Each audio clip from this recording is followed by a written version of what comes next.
Welcome. You have reached review time with Imperial. Today's review will be the review of It Chapter 2.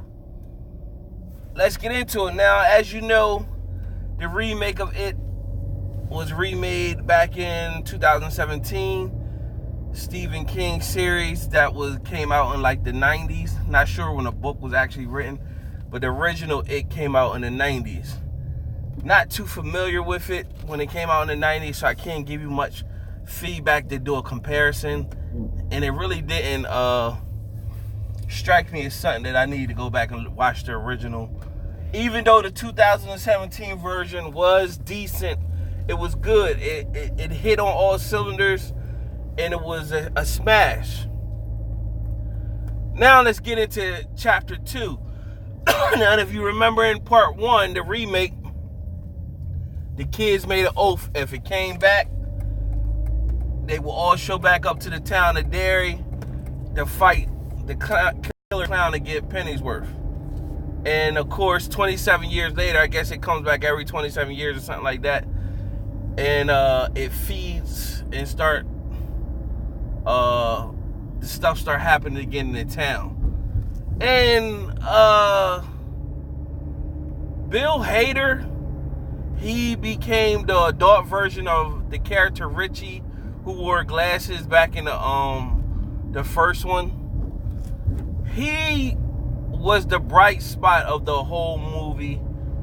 His comedic references and his comedic punchlines and everything, he stole the show every scene that he was in, and he kept it interesting or whatever, kept it humorous. Meanwhile, the movie is it's ridiculous, and the movie itself is like one big haunted house. I don't know if you into haunted house attractions, but it's like one big haunted house attraction.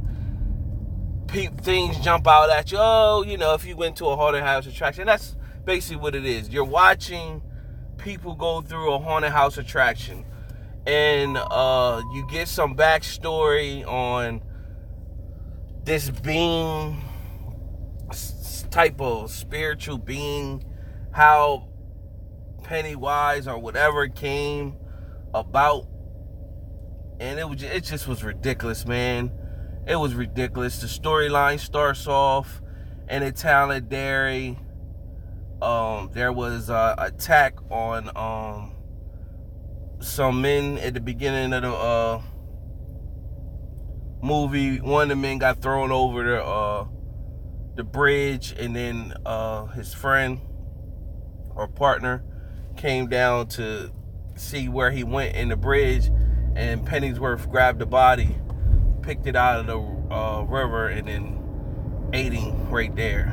So it was like ridiculous. All the kids growing up, and as you've seen in Part 1, like Bill, he kissed a girl, but really the chubby fat kid is no longer chubby. Ben, he ends up with the girl at the end of the movie. They found a way to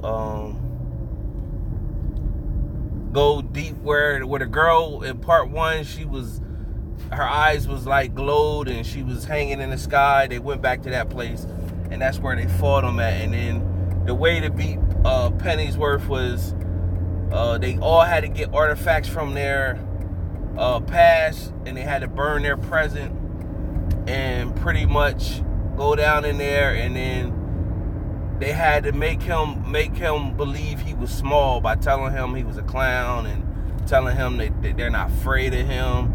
It was just ridiculous on what I just watched, and it was long. The movie was long, didn't have to be that long, and it was ridiculous. I don't know what happened. Stephen King did a cameo. He was the guy at the register at the old antique store that sold Bill the bike. So, to each his own. If you might watch other people's review and they like this movie, but I thought it was ridiculous, and the storyline was not good. It's not worth going to see it in the movie theater. There is no post-credit scene, so you don't gotta worry about that. If if you're a fan of the Stephen King movies and you're a fan of It, then go watch it. But other than that, if you're just trying to say going off what it did the first time had more storyline. And maybe that was because it had more storyline because I didn't see the original. I always heard about it. And so it just had more storyline that drawed me in. But this storyline, it was ridiculous, man. Everything that I was watching didn't have a good storyline of anything. So, other than that, out of my 4-star rating system, on my preference, I'm going to give this movie a 1.5 out of 4 stars. 1.5 out of 4 stars I'm going to give this rating. Shout out to Bill Hader, though. The acting of the actors and the actress, they did a good job. It's just the storyline didn't do it for me. Bill Hader stole the show with his comedic references. Other than that, the movie was not worthy. 1.5 out of 4 stars. Like this video, share the video, subscribe. If you do subscribe, make sure your notifications is on. I'm doing a lot of reviews, putting a lot of content on, you know what I'm saying? I'm just steady trying to build. Till next time.